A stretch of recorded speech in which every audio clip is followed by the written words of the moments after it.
9월 22일 월요일. 포크를 놓지 마세요. 미국 서부 지역의 교우들이 자주 찾는 한 수련회 장소에는 포크로 복음을 전하는 전설적인 조리장이 있었습니다.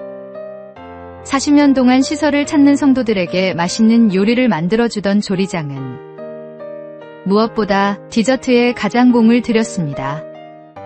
식사가 끝나고 디저트가 나오기 직전에 조리장은 식당으로 나와 사람들을 주목시키고 다음과 같이 외쳤습니다. 여러분, 아직 포크를 내려놓지 마세요. 가장 맛있는 요리인 디저트가 아직 나오지 않았습니다. 우리에게 가장 큰 기쁨과 행복이 될 천국이 아직 오지 않은 것과 같이요. 세상을 살아가며 크고 작은 고난이 있을지라도 결국 마지막은 행복이 가득한 천국이 우리의 본향이라는 사실을 조리장은 요리를 통해 사람들에게 전하고 싶었습니다. 이 조리장의 이름은 전해지지 않지만 40년 동안 포크를 놓지 말라며 복음을 전한 조리장의 이야기만큼은 지금도 전설처럼 전해지고 있습니다. 조리장의 유언은 손에 포크를 쥔 채로 관에 넣어달라는 것이었습니다. 조리장이 준비한 디저트처럼 자신의 삶도 마침내 기쁨이 가득한 본향으로 떠난 것이라는 사실을 마지막까지 전하고 싶었기 때문입니다. 오늘의 말씀. 내 아버지 집에 거할 곳이 많도다. 그렇지 않으면 너희에게 일렀으리라. 내가 너희를 위하여 거처를 예비하러 가노니. 오늘의 만나. 이 땅의 삶은 천국을 향한 여정입니다. 영원한 본향을 바라보며 오늘도 소망 가운데 살아가십시오.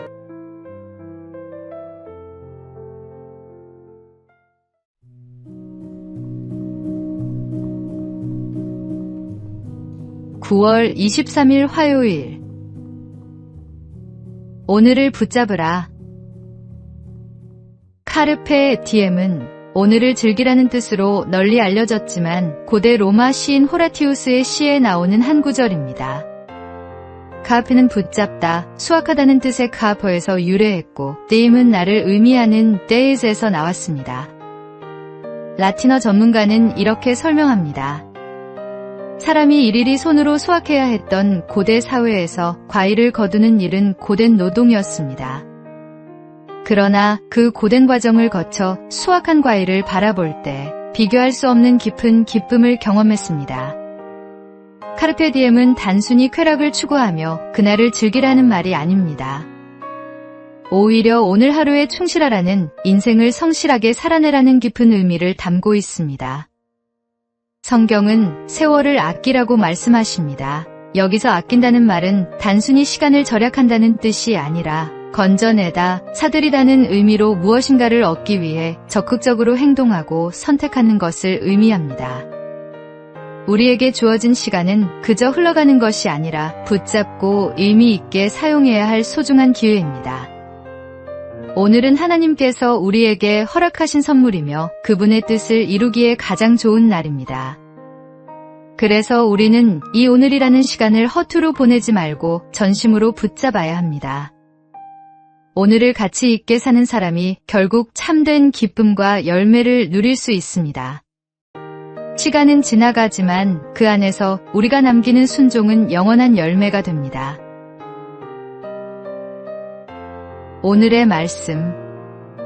그런즉 너희가 어떻게 행할지를 자세히 주의하여 지혜 없는 자같이 하지 말고 오직 지혜 있는 자같이 하여 세월을 아끼라. 때가 악하니라. 오늘의 만나. 매일 아침 우리에게 주어지는 24시간은 하나님의 귀한 선물입니다. 이 시간을 어떻게 사용하느냐가 우리 인생의 가치를 결정합니다.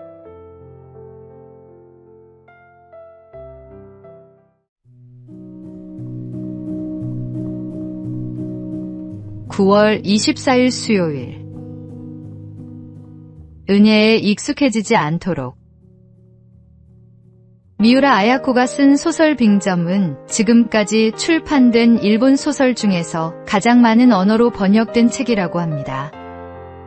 아야코는 폐결핵과 척추질환으로 13년 동안이나 병원에서 요양을 했습니다. 삶에 대한 미련도 꿈도 모두 잃어버린 아야코는 신실한 크리스천인 마에카와쇼의 헌신으로 주님을 만났고 그와의 결혼으로 인생의 희망을 찾을 수 있었습니다. 병약한 아야코의 모든 수발을 들고 소설가라는 꿈을 응원해준 남편의 헌신은 진정한 사랑이 아니고서는 감당할 수 없는 수고였습니다. 그러나 그런 남편의 사랑도 해가 지날수록 당연한 것으로 느껴졌고 때로는 실증이 났습니다. 남편의 사랑을 당연시 여기는 자신의 모습을 깨달은 아야코는 바로 회개했고 훗날 수필에 당시의 심정에 대해 다음과 같이 적었습니다. 병약한 나와 결혼해준 남편이 처음엔 무척이나 고마웠다. 그러나 결혼 생활에 익숙해지자 고마움은 사라지고 오히려 화를 내고 짜증을 내는 나의 모습이 드러났다. 익숙해진다는 것은 참으로 무서운 것이다. 하나님, 저를 구원해 주신 놀라운 은혜에도 익숙해지지 않도록 인도해 주세요. 은혜에 익숙해질 때 죄에 무뎌지고 회개를 잊게 됩니다. 십자가의 놀라운 은혜는 매주 매일 새로운 감격으로 우리 마음에 샘솟아야 합니다. 오늘의 말씀. 그러므로 우리는 긍휼하심을 받고 때를 따라 돕는 은혜를 얻기 위하여 은혜의 보좌 앞에 담대히 나아갈 것이니라. 오늘의 만나. 하나님의 은혜는 매일 새롭습니다. 익숙함에 속아 감사를 잃지 말고 날마다 새로운 마음으로 주님의 사랑을 누리십시오.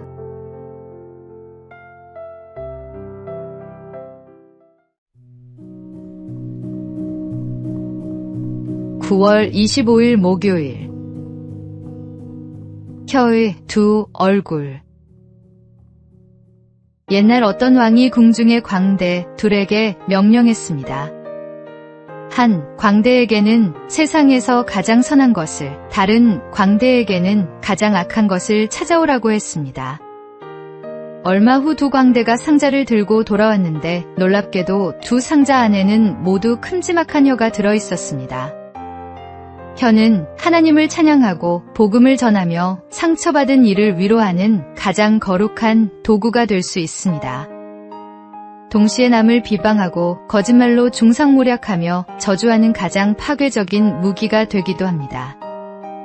야고보서는 혀를 작은 불에 비유했습니다. 보라, 얼마나 작은 불이 얼마나 많은 나무를 태우는가. 작은 말 한마디가 관계를 파괴하고 공동체를 무너뜨리며 사람의 마음에 씻을 수 없는 상처를 남길 수 있습니다. 철학자 피타고라스는 혀에 의한 상처는 칼에 의한 상처보다 더 무섭다. 칼은 육체에만 손상을 입히지만 혀는 육체와 영혼을 다 상하게 한다고 경고했습니다. 그러나 우리에게는 소망이 있습니다. 성령님께서 우리의 입술을 거룩하게 하실 수 있습니다. 이사야 선지자의 입술을 숯불로 깨끗하게 하신 하나님께서 오늘도 우리의 혀를 정결하게 하실 수 있습니다. 매일 내 입이 말하는 것을 조심하며 우리의 혀가 생명의 말씀을 전하는 도구가 되기를 기도해야 합니다. 위에 계신 주님께서 우리의 모든 말을 지켜보고 계십니다. 오늘의 말씀. 이와 같이 혀도 작은 지체로 돼 큰 것을 자랑하도다. 보라, 얼마나 작은 불이 얼마나 많은 나무를 태우는가. 오늘의 만나. 우리의 혀는 생명과 죽음의 권세를 가진 소중한 도구입니다. 오늘 하루 나의 모든 말이 하나님께 영광이 되고 이웃에게 덕이 되기를 기도해 보시기 바랍니다.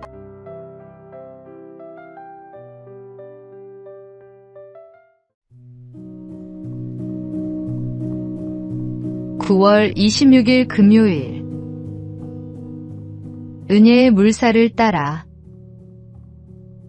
필리핀 마닐라에는 팍상한 폭포라는 유명한 관광지가 있습니다. 마닐라에서 남동쪽으로 차를 타고 100km나 가야 하지만 이 폭포 하나를 보기 위해 많은 관광객이 하루 종일 시간을 들여 찾아갑니다. 팍상한 폭포를 보려면 강 하류에서 보트를 타고 올라가야 합니다. 사람의 때가 묻지 않은 원시림을 지나야 팍상한 폭포를 만날 수 있는데 길도 제대로 나 있지 않아 강을 거슬러 올라가야 합니다. 일반인이 노를 저어서는 도저히 나아갈 수 없기 때문에 보트 하나당 숙련된 사공 2명이 올라타 노를 젓습니다. 사람 1명을 옮기기 위해 2명의 사공이 필요한 것입니다. 목적지에 도착하기 위해 사공은 땀을 뻘뻘 흘리며 한시도 쉬지 않고 노를 젓습니다. 관광객들의 말을 들어보면 가만히 앉아서 보기가 미안할 정도라고 합니다. 그러나 폭포를 감상하고 다시 마을로 내려갈 때는 거의 노를 젓지 않아도 된다고 합니다. 물살을 그대로 따라 내려가기 때문에 노를 젓지 않아도 올라갈 때 걸리는 시간보다 훨씬 더 빨리 도착하기 때문입니다. 신앙생활이 힘들게 느껴진다면 혹시 은혜의 물살을 거슬러 살고 있지 않은지 돌이켜 보십시오. 최고의 선장이신 주님께 우리 인생의 방향을 맡기고 은혜의 물살을 거스르지 말고 가만히 따라가십시오. 오늘의 말씀. 내가 여호와를 항상 내 앞에 모심이여 그가 나의 오른쪽에 계심으로 내가 흔들리지 아니하리로다. 오늘의 만나. 하나님의 인도하심을 따라 살 때 삶이 평안해집니다. 내 뜻을 고집하지 말고 주님의 인도를 받는 순종의 삶을 살아가십시오.